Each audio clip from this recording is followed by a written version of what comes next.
Welcome to Lipstick Attitude, hosted by Dr. Elizabeth King, psychotherapist, hypnotherapist, author, and motivational speaker, specializing in trauma and women's mental health, and Yvonne Haase, psychotherapist and coach specializing in relationships, couples, and women's issues. This show is your dose of inspiration, information, and laughter. In each episode, Dr. King and Yvonne bring you hacks, tips, and inspiring stories to help you live a successful life. So ladies, grab your lipstick. It's time to do this. The Lipstick Attitude podcast is powered by Suit Stilettos and Lipstick Foundation, a nonprofit movement to empower women and children from all walks of life to be resilient, self-confident, and purposeful leaders through education, mentorship, and community outreach. To learn more, visit sslwomen.org. Please note that this show is intended to empower and educate. It is not meant to be utilized as a substitute for individual therapy. Hey, hello everybody. Super excited. We are back with what episode is this? Just the next episode of the Lipstick Attitude. That's all that matters. We're here. That's all that matters. We're here. We're doing it and we're here. That's all that matters right now. Listen, if anyone at this point in time gets on here and are judgmental, I'm going to tell you something. I'm going to tell you a piece of my mind. We're in the middle of a pandemic. We're learning all this technology. We're learning how to do this. You cannot be judging us for any of this. This is amazing that we're able to do it. So welcome to the Lipstick Attitude, and I'm Dr. Elizabeth King. And I'm Yvonne Haase, and I'm super excited to be here today. Yay! Yay! Yes! So let's start with what's new and great in your world. What's new and great in my world? It has been a very busy week, but it has been a super awesome week too. So at the beginning of my week kicked off with Mother's Day. So happy Mother's Day, a little bit late to all the mamas Happy out there. Mother's Day. All the mama representatives, whether your children have 2 legs or 4 legs and a tail, whatever it is that makes you feel like a mama, happy Mother's Day. Right? So Sunday I got to celebrate me and kind of my mama. I mean, I didn't get to see her, but I did have a big Mother's Day sign delivered to her front yard. And Aww. yeah, it was super cute, except that I wasn't expecting her to be awake and outside when the person came to set the whole sign up, right? So they emailed me back. They're like, I met your mom this morning. She's so cute. I said, yeah, she's kind of cute like that. That's awesome. So we had Mother's Day, and then the very next day, my firstborn, the guy who is responsible for making me a mama, turned 16. What? But you're only 22. I know. How does that 25, work? something like that. What was the number? The last number I heard was 25, I think. Sure. That works for me. Like, yeah. So I don't know how that happened. I don't know how it happens 25, either. but it's okay. I'm know. not good at math, so it doesn't matter. I will tell you that my daughter started telling people that I became a mom at 14, and I'm like, don't do that. No, that's not good. I said, but she's like, but I want people to think you're really young. I said, trust me, immaturity shows up all over me. Like, I don't need help with numbers. Like, we're good, honey. So yeah, so it was a great week of kicking off with celebrations. I mean, it was obviously a very different kind of celebration. And then, watching my son's friends who are all driving their own cars now, which kills me. Driving around our cul-de-sac in loops, like blowing their horns, yelling happy birthday. So cool. One of them was blowing kisses at my son. It was hilarious. And then they ended the parade by throwing rolls of toilet paper at him. And what did your son think about this whole party thing? Well, at first I put a sign up for his birthday too, and he was so mad at me. He's like, that's so embarrassing, and how can you do that? And so then I pulled him outside because I'm like, listen, it's my friend's business. Like, let's just take some pictures, whatever. And then, because his friend I knew was orchestrating the car parade, but he had to admit he laughed. Like, he had a really good time, and then we had pizza and cake, for his birthday. But he got over it. But he's 16, so they all have to pretend like they don't like stuff, and then they come back around. Did I ever share the story about my sister with her daughter for her birthday? For her birthday, she gives my sister a card and flowers and thanks her for bringing her to this world, which is just so cute. And I just think it's adorable.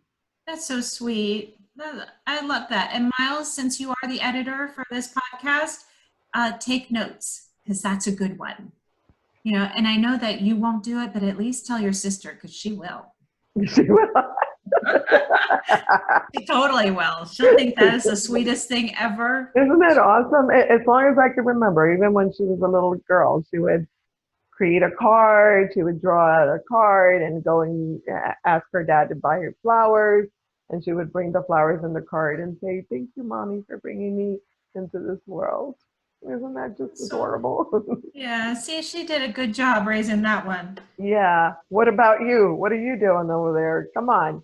Step it I'm up, raising girlfriend. a It's your boy. fault. A boy.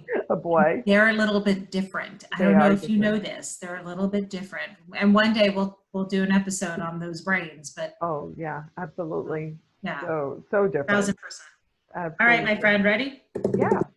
Bam, Oh, what's new and great in your world? what's new and great in my world is that I am so excited about what we're working on through the foundation. As most of you already know, Yvonne and I co-founded a foundation called Suit Stilettos and Lipstick Foundation, hence why the lipstick attitude, hence this whole journey that we are on. But 12, no, not 12 years, in 2012, we started this foundation and it has just been, just an amazing ride for us. Well, we're working right now on something so huge and so powerful, and that is our mentorship program. And it is finally taking hold of what we know as psychotherapists and bringing it together with the expertise of all of our board members and making this initiative, something that's going to impact so many lives in our community. So I am beyond excited. And at the same time, because of COVID-19, this crazy pandemic that we are living through, we are also creating a, initiative. If I could only speak today, that would be wonderful. It's been a long week, my friend, It's a long been a week. long week. So we're creating an initiative to provide financial aid for mental health services for the people that have lost their jobs and that are struggling with what's next for their lives. And so we're working on these two huge, huge initiatives. And I could not be any more proud of our team and everything that's being built into this. So you'll be hearing a lot more about that. And, of course, if you want to be part of it, if you want to donate or contribute, we're going to give you that website at the end of this podcast so that you can participate and be part of the change that's on its way. So Absolutely. excited. I feel like dancing. I feel like singing. I feel like, I just feel like this is huge. This is powerful. This is huge and it is very powerful. And, I think too, it's so awesome to be able to be focused on how to give something back to the community while we're going through this, because I think it's, for me, I'm sure for you too, but like very lifting to the spirits for sure. Yeah, which actually leads me to our topic of today, because I think it's so important that we focus our attention on what's going on in the world right now. And we're going to combine what happened in Mother's Day, right? Because moms are dealing with being at home with their kids and how to, make this experience not so painful with everything that's going on in the world. So today's topic is about parenting kids through the COVID-19. And of course, dads, if you're around and listening in, this applies to you as well. This is not exclusive for moms, but it is so important that we talk about what are the things that we can do to keep our spirits going. And you just mentioned one real big one, which is giving back to the community. Yeah. So important. And if you can get your kids involved in giving back to the community, that will also ease the struggle and the challenges that we're all going through. Yeah, absolutely. I mean, it's definitely a relief. I mean, One of my patients a while ago quoted me by saying, Yvonne always says, don't worry if your glass is half full or half empty, be grateful you have a glass. I love that. Period, end of story. And if you have a glass, you have something to share. I love that. And I'm so excited that you're part of the conversation, because you can speak to it on both ends, right? As a therapist, as a mental health professional, as well as a mom that is right now living this reality. Living the dream, I think, is what you meant to say. Yeah, Just living the dream, baby. I don't know whose dream it is, but Yeah. it is a dream. It is a dream. I'm hopeful that tomorrow morning I wake up and it's like, just a regular Sunday fun day and go back. Well, it's good to dream, but sometimes you need to be realistic. For Unfortunately, sure. we have a little ways to go to get out of this mess. But if we could have hacks, life hacks, which is what this show is about, and tips to help us stay the course and not give up. That is really our mission right now, is just stay the course and know that this too shall pass. The cool thing about what's going on right now, I don't know if you've seen all those commercials with the Zoom videos where people are singing, and it just it brings that togetherness, and it brings hope. And I hope that even after all this is said and done, that we continue to maintain our feelings of, we are a community and we will rise above this together. Yeah. Did you see the really awesome one that was done for Mother's Day for all the moms who are delivering by themselves in the hospital? I did not see that. Oh my gosh. And at the end of it, and then they show Zoom videos of like baby showers and stuff, like people trying to, obviously be supportive the best way they can. But at the very end of the video, it's a photograph of a woman who was born in 1920, who was born a child at the end of a pandemic as well, right? And she says something like, "Moms, you've got this." Oh, I love that. How beautiful. It makes me cry every time I think of it. It's beautiful. It's been on I think Facebook, it's a Facebook video actually. Oh, really? I'm going to have to search for that. Yeah, for sure. So let's talk a little bit on a personal note before we get into our more professional advice on life hacks for living through COVID with your kids. Talk to me, Yvonne. How has it been for you as a mom, staying at home, working and you're a therapist, so you're doing teletherapy, so you're at home all the time. How has it been going for you guys? It's been, what, I'm not even gonna lie, it's been crazy. It is. It's interesting though. Like my daughter said something to me that I thought was so nice and so fantastic. She said, Mommy, I really like you working from home, because you used to be all done with work, but it would still take you like over an hour to get home by the time you lock up the office. And, and I live quite a distance from where I work. She says, now you leave and you just close the door and you're like all done, like you're home and you're all done with work.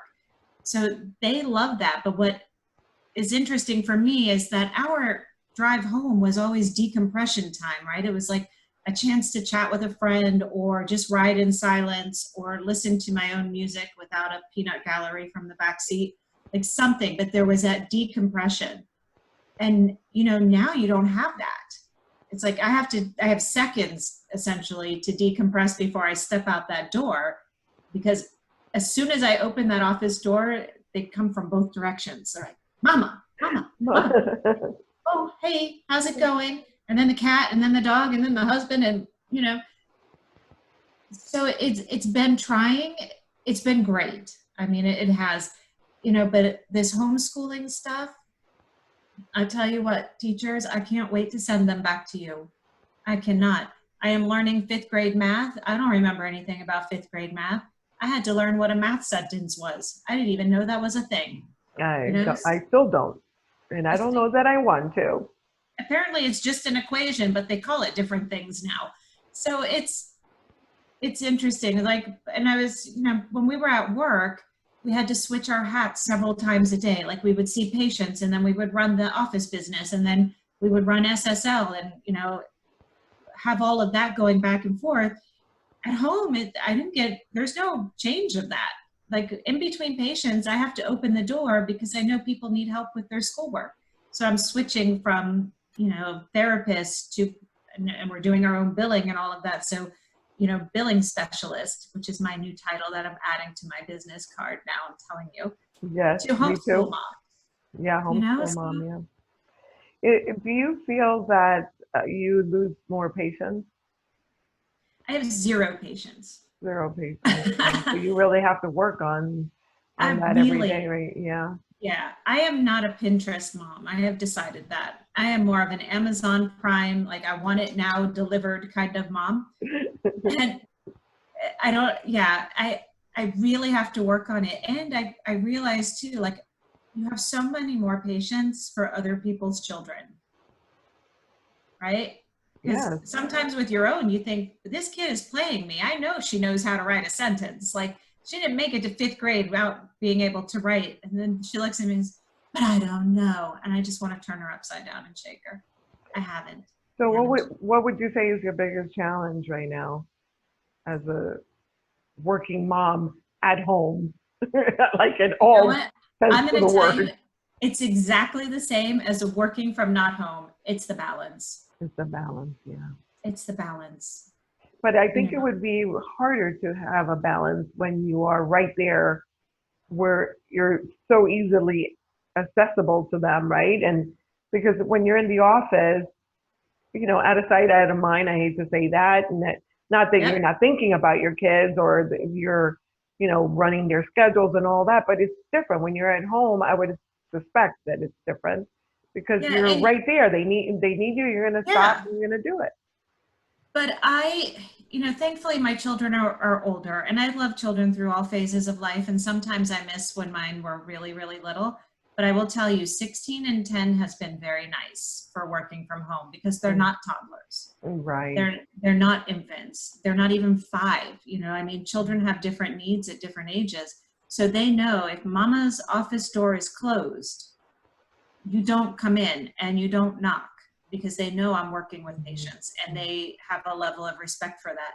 So sometimes, don't tell them, but I keep the door closed a little bit longer so I can switch my hat before I open the door. I just want to remind you that it is your son that's doing the editing and he will be listening to you. So he's going to be on to you. Listen, if he starts listening to me and it took this podcast to make it happen, I'll record 1 a day, baby. 1 a day.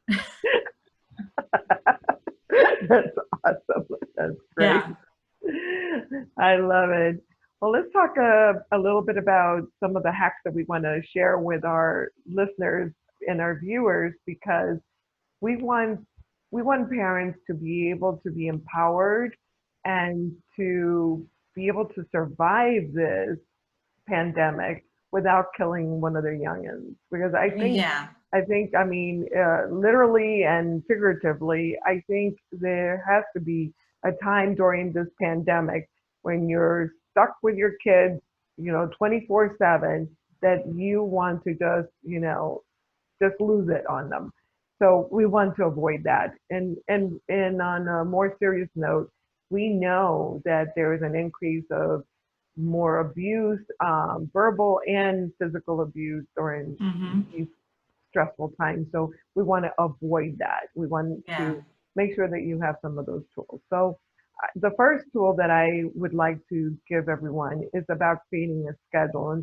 And by the way, as we're going through this, Yvonne, feel free to jump in as a mom that's living it, so that. Did you hear that, public? I just got permission. I'm going to cry. I just got permission to jump in at any time. At any time. I think you knew that anyways, but no. No, I was going to without permission. I knew that. But I just want you to, on the mother perspective, throw it in there if you think, or not think, but how do you apply it to your everyday life?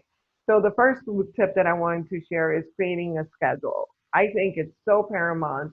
I know that for myself, I have a schedule, and I don't have little kids in the house because, number one, I will literally be in my home office 24/7 if I don't have a schedule to get out. Mhm. So creating that schedule so that you know when you're going to be in your home office working as opposed to homeschooling, as opposed to doing other things with the kids is so vital to be able to keep your sanity. Oh, 1,000%. And you know what? Your children still need a schedule. They do. They need a schedule, right? So in my house, we're not sitting in pajamas all day long. For me, that's an absolute no. Every morning you got up, you went to school. You didn't go to school in your pajamas. You went to school dressed for the day, you know? So and now granted, I've changed their schedule a little bit. Like my son does not need to be up at 5 o'clock in the morning to catch a school bus Right, by exactly. 6:45. Courtney does not need to be up by 6:30. So I've extended the amount of time that they sleep in, but they still have a time where they get up. And when you get up, they get dressed, they start their day. You know, I'm very fortunate in that my daughter's teacher has a Zoom call every morning at 9. They say the pledge, you know, they check in. Yeah, they take attendance, they do all kinds of things. You know, she's there to answer questions, and we have set school time for them. You know, I mean, it gets slightly extended sometimes because, you know, I'm trying to help and my husband's trying to help in between working, but we have set school times. The schedule is key because it brings adults sanity and it eases anxiety for children. They need to know what to expect and when to expect it.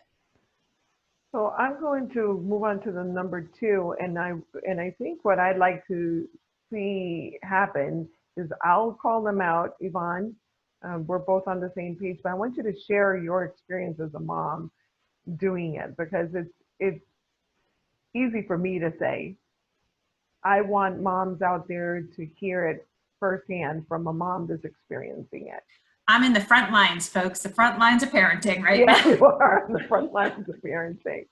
I guess it's on the front line, right? Not in it. Well, you probably are in it, around it, all over it. No, I'm all over it, exactly. You're all over it. Follow me on Instagram for more parenting hacks. Yeah, exactly. Number 2, talking to your kids about COVID-19. What has been your experience about that? You know what I have found with this one, honesty for me has been the best policy with them, right? So I have explained what COVID is to them. Now, mind you, my kids are 16 and almost 11. So you cannot just have your kids suddenly not go to school and then not give them an explanation as to why that's happening. You know, I mean, I like to protect my children from a lot of news stories too, but you can't disrupt their whole world without an explanation. So I have definitely told them that there is a pandemic going on. They know what a pandemic is. They know why we're in quarantine. They have an understanding of why we wear masks. I mean, of course, I had very fancy masks made for everybody with SSL logos on them. Yes, thank you very much. You're welcome very much. But, you know, but they have that understanding, but they also have an understanding that it is my job as their parent to protect them, right? They're not responsible for this. And they're not responsible for, you know, knowing what to do. It's my job to do that. It's their dad's job to do that. You know, so we have given them some information. I mean, you know, there are days we laugh, like if my son goes for a bike ride, I'm like, make sure you don't lick anything while you're out there, kiddo. You know, and as soon as you get back, wash your hands. So we don't make it like this impending doom conversation. We like to add a little bit of levity to it, but you certainly can't disrupt your child's entire being and existence and not give them an explanation as to what's going on. So that's a great segue for me to ask you the next question. So what about turning off the news, which is something that I share all the time with parents, and I know that you do as well, but you want to give them information, like you said, as a parent, but how about the news? Are you letting them watch the news? Absolutely not. No, there's no reason for them to. You know, I don't let them watch the news when there's a hurricane approaching. Like, they don't need to sit and have, I have no control over what the newscasters are going to say and the information that they're going to give. That it's not my job to do that, right? So I don't let them watch it because it's inundated. It's too much. It's like on a hamster wheel. So it's over and over again, which creates anxiety and worry in kids. You know, I capture the news in whatever way I capture the news. And if there's something to be shared with them or they have questions, then I will, you know, give them that information, or of course I'll answer their questions. But no, I mean, and I don't think kids really want to watch the news. I didn't want to watch the news as a kid, you know, and I mean, I remember having to sit through the news at dinner, and at the time it was like the Narcos thing and all that. I mean, now as an adult, I'm like, well, that was kind of cool that I got to see that. But children don't want to watch the news, but they'll get overly involved in it if you are, for sure. So in the next one, incorporating family time, how have you done that? We do a lot of family time. So at the end of the day, if mommy's not out of work too late at night, we go for a family bike ride. My son doesn't go with us on that one. So there are three of us go for a family bike ride. He's so cool for school, huh? Yeah, and maybe we ride too slow. I don't know. Doesn't think we have a cool bike, whatever it is. But, you know, 16, that's whatever it is. Yeah. 16. Defined exactly by that, 16. Right. But he still will come down and talk to us and spend time with us. He and I will pick a movie or something to do together. But, you know, you've got to meet your kids where they're at in their time too. I allow them to have a ton more social time online than they would normally get, because they don't have access to their friends right now. Mm-hmm. So it's finding the balance between getting them off of that to come spend time with you. You know, I taught my daughter how to play some new games and stuff that she had no idea how to play, board games she had never heard of. You know, so we're finding time to do those kinds of things. Both my kids have taken up cooking in the morning, which is interesting. That's not a trait that I give them. That's their dad. That's their dad. I feel like coming down and placing an order. Like, hey, I'd like eggs Benedict. Like, nice. Make it happen, kid. Why not? That would be awesome. Why not? Yeah. Well, so I know that all of us are overeating, that we are sheltering in place in our homes. So what about movement? What about exercise? Are you incorporating, because we tell everybody, move your body. So important. Move your Are body. you actually doing it? I am actually doing it. So I was on a insanity challenge for a bit with my friend Mark and his fiance Gustavo. So we were all doing that. I fell off the train of that this week, but I did go back into weightlifting and getting a walk in at night or a bicycle ride. I heard this and I thought this was a really interesting tidbit for moms or dads who are working from home. If you get up in the morning and you go for a walk and then you go into your home office, you feel like you've got, driven to work kind of thing to help you change your mindset to going into the office. I thought, well, that was kind of neat. I'm not willing to get up and walk at that hour, but y'all are more than welcome to do it. Yeah, please do. And tell us all about it.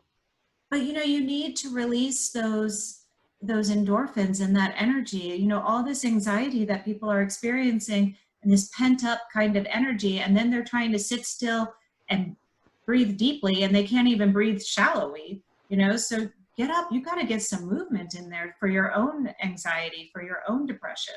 Absolutely. And get your kids moving, make it into a fun event for your family. Like, let's all get together on a mat and do some yoga exercise, or let's move to some dancing, something to get your kids moving, not just in front of technology, which I know that it's an easy fix, go ahead and go onto your technology, but we want kids to get out and get some fresh air.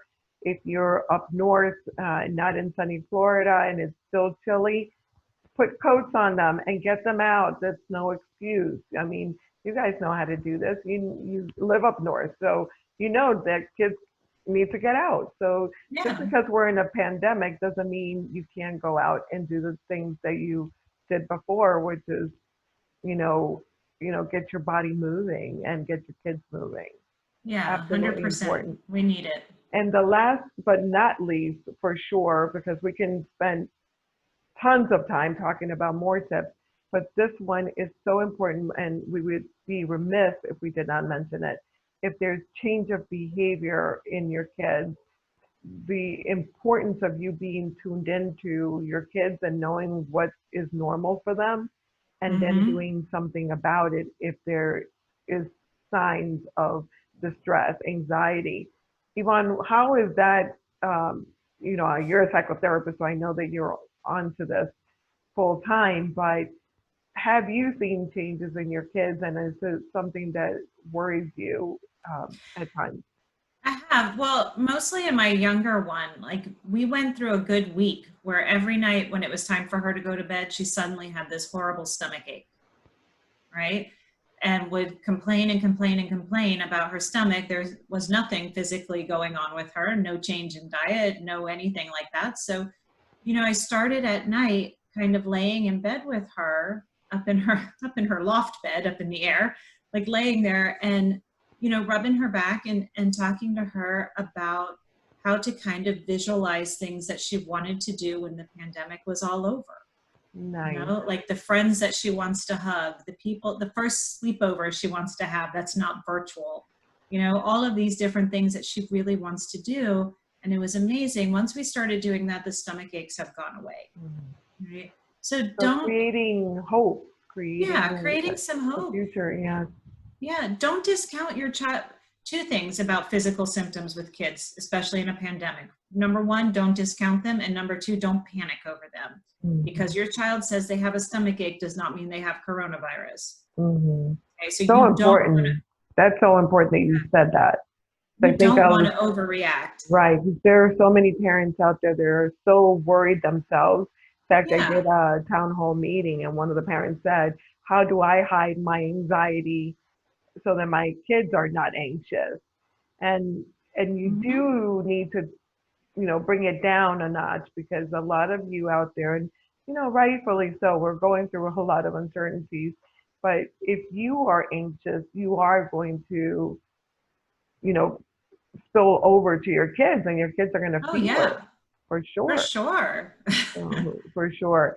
So toning it down. Also for you, turn off that TV, because it doesn't help you any more than it would help your kids. So, yes, listen to the news in the morning, but take it in small dosages, because that will create a lot of anxiety for you, which then you will pass on to your kids. Well, I also noticed that I should not watch high anxiety television shows before I go to bed.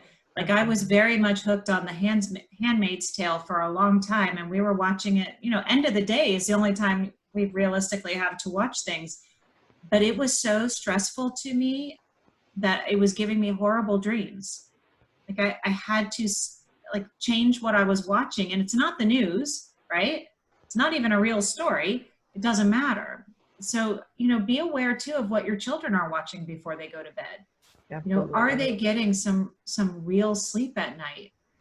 Do you see that they need to sleep in a little bit more on a weekday or a weekend, and be mindful of that and ask them, I ask my kids all the time, do you have any questions? Anything that's popping up for you?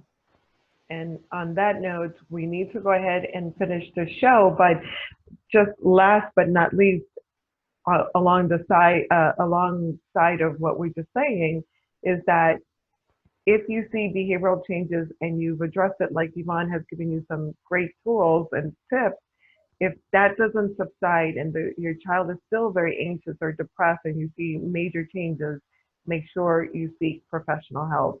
It's okay not to be okay, but it's important that you get professional help for your child. And we are all doing teletherapy, so it could be done right from the convenience of your home. So make sure you get help. All right, whip it out, Yvonne. We got to do our lipstick. Everyone, get your lipstick. This is the lipstick attitude. This is our war paint. The show is to help you learn life hacks for successful living, but it is also giving you resiliency and giving you the tools to go out there and face the world. And this is our lipstick. This is our lipstick attitude. Let's go out there and do it. Thank you, everyone. Until next time. Bye. Bye. Bye.